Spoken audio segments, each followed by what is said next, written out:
कुछ हफ्ते पहले लोग बड़ी तेजी से सोना और चांदी खरीद रहे थे। हर तरफ यही बात हो रही थी कि दुनिया के हालात खराब होते जा रही हैं। रूस और यूक्रेन की जंग, इसराइल और ईरान के दरमियान बढ़ती कशीदगी और मशरिक़ वुस्ता की गैर यकीनी सूरत हाल ने पूरी दुनिया के सरमायाकारों को खौफज़दा कर दिया था।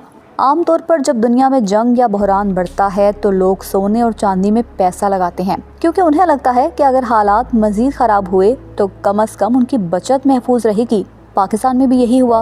महंगाई पहले ही लोगों को परेशान कर रही थी, रुपया भी कमज़ोर हो रहा था और लोगों को लग रहा था कि अगर पैसे बैंक में रखे तो उसकी वैल्यू कम होती जाएगी। इसलिए बहुत से लोगों ने सोना खरीदा और काफ़ी लोगों ने चांदी भी बड़ी मिकदार में खरीद ली, क्योंकि चांदी सस्ती भी थी और तेज़ी से ऊपर जा रही थी। लोगों को लग रहा था कि कीमतें शायद मजीद बढ़ेंगी, लेकिन फिर अचानक मार्केट बदल गई। सोना गिरना शुरू हो गया, चांदी भी नीचे आने लगी और जिन लोगों ने महंगे दामों खरीदारी की थी वो परेशान हो गए। आज पाकिस्तान में सोने की कीमत तकरीबन 4,42,000 रुपए फी तोला है, जबकि चांदी तकरीबन 6,900 रुपए फी तोला ट्रेड हो रही है। अब सवाल ये है कि जब जंगें अब भी चल रही हैं तो फिर सोना और चांदी नीचे क्यों जा रही हैं? इसकी बड़ी वजह तेल है। इस वक्त आलमी मार्केट में ऑयल की कीमतें ऊपर जा रही हैं और बहुत से बड़े सरमायाकार अब सोने और चांदी से निकलकर ऑयल में पैसा लगा रही हैं, क्योंकि जंग के दौरान सिर्फ सोना ही अहम नहीं होता, तेल भी बहुत अहम हो जाता है। खास तौर पर जब मशरिक़ वुस्ता में कशीदगी बढ़े तो दुनिया को डर होता है कि कहीं तेल की सप्लाई मुतासिर ना हो जाए, और जैसे ही ये खौफ बढ़ता है ऑयल की कीमत ऊपर जाना शुरू हो जाती है।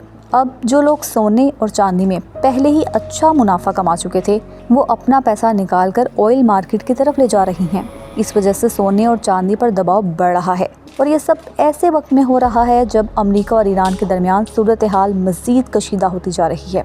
कल अमेरिकी सदर डोनाल्ड ट्रंप ने दावा किया था कि अमेरिका और ईरान के दरमियान एक मजबूत मुआहिदा होने के करीब है, लेकिन फिर रात को सूरत हाल अचानक बदल गई। अमेरिकी हुकाम के मुताबिक ईरान ने एक ड्रोन के जरिए अमेरिकी हेलीकॉप्टर को निशाना बनाया। अगरचे ईरानी हुकाम ने इस दावे की तरदीद की, मगर अमेरिका ने ईरान में तकरीबन 20 अहदाफ को निशाना बनाने का दावा किया, जिसके बाद सूरत हाल मजीद खराब होती गई।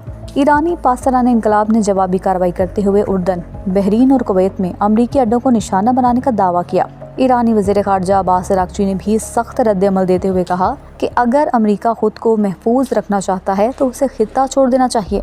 दूसरी तरफ अमरीकी मीडिया के मुताबिक सदर ट्रंप अब भी समझते हैं कि ईरान के साथ डील मुमकिन है। ये सारी सूरत हाल आलमी मार्केट में बेयकीनी पैदा कर रही है।